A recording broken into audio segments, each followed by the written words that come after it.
সপ্তাহান্তে রাজধানীর বাজার পরিস্থিতি নিয়ে বিস্তারিত জানাতে যুক্ত হচ্ছেন আমাদের সহকর্মী তাইফুর রহমান তুহিন।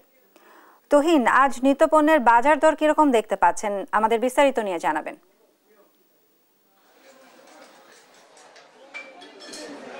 শাহানা, আপনাকে ধন্যবাদ। আপনি জানেন যে আসলে এই শীতের সময়ে আসলে সবজি থেকে শুরু করে সবকিছুর কিন্তু আসলে পর্যাপ্ত সরবরাহ থাকে। তারপরে আমরা যেটা দেখছি যে আসলে রাজধানীর যে বাজারগুলো, আমরা এই মুহূর্তে রয়েছি কাউরান বাজারে, যেটা কাঁচা বাজার এবং পাইকারি বাজার যেটাকে বলা হয়।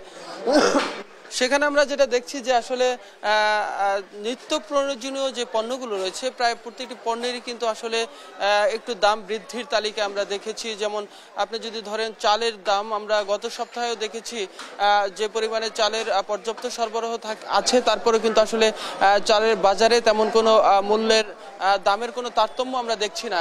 গত সপ্তাহে আমরা দেখেছি যে 25 কেজি মিনিকেট চাল বিক্রি হয়েছে 2000 টাকায়। এই সপ্তাহে কিন্তু আমরা দেখছি সেই 2000 টাকায় বিক্রি হয়েছে। তবে আমরা এখানে আড়তদারদের সাথে কথা বলেছি, তারা যেটি বলছেন যে আসলে চালের সরবরাহ আছে, ইন্ডিয়া থেকে চাল আসছে, তারপর আসলে চালের বাজারে কোনো ধরনের প্রভাব পড়ছে না, দামের উপরে প্রভাব পড়ছে না।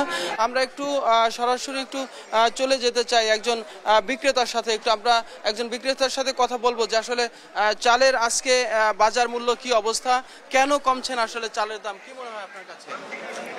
চালের দাম কমবে আপনার বৈশাখ ছাড়া কমার কোনো লাইন নাই। আর চালের মনে করেন এখন দাম বাড়তি, সব চালেরই, কোনো চালের দামই কমতি নেই। ইন্ডিয়ান চাল মনে করেন একটু কিছুটা কমের দিকে আছে। আগে কিনছি যেটা বেশি দিয়ে, এটা 2 টাকা করে কেজিতে কমে, সারা দেশি চালের কোনো কমের নাম নাই।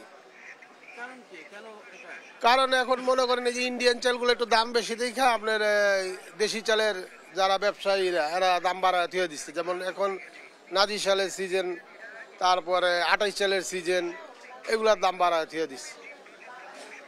এটা যদি পদক্ষেপ নেয় তারা সরকার, তাইলে সে না এটা কোনো একটা সুরা পাওয়া যায়। কারণ তো নাজি চাল আমরা কিনছি তখন 72 টাকা, বেচছি 75-76 টাকা, এখন 82 টাকা 85 টাকা নতুন নাজি চাল।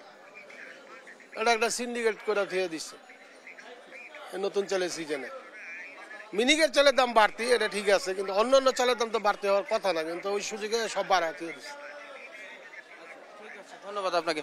শুনছিলেন আসলে চালের পর্যাপ্ত সরবরাহ এখন থাকার কথা, কিন্তু তারপরেও মিল মালিক থেকে শুরু করে যারা এইটাকে নিয়ন্ত্রণ করছে তাদের সিন্ডিকেটের কারণেই কিন্তু আসলে এই চালের বাজারে স্থিতিশীলতা আসছে না বলেই কিন্তু আসলে তারা দাবি করছেন। যারা এখানে পাইকারি এবং খুচরা বিক্রেতা রয়েছেন তারা বলছেন যে এক প্রকারে যারা এই মিল মালিক রয়েছে তারা তাদের যে সিন্ডিকেট, এই সিন্ডিকেট ভাঙতে হবে, তাহলেই হয়তো চালের বাজারে স্বাভাবিক পরিস্থিতি ফিরে আসবে।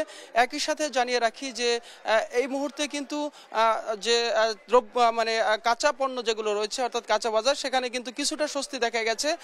তবে মাছ এবং মাংসের বাজারে কিন্তু আসলে এখনো স্থিতিশীলতা ফিরে আসেনি। সব মিলিয়ে যদি আমরা বলতে চাই যে আসলে প্রতিনিয়তই কিন্তু আমরা দেখছি যে দ্রব্যমূল্যের যে পরিস্থিতি সেটি কিন্তু আসলে সাধারণ মানুষের অনেকটাই নাগালের বাইরে চলে যাচ্ছে, যে কারণে সরকারকে এবং এটা নিয়ন্ত্রণের জন্য আসলে জোরালো পদক্ষেপ নেওয়ার কিন্তু দাবি জানিয়েছেন আসলে ভোক্তারা। তো এই ছিল আসলে আমার কাছে সর্বশেষ।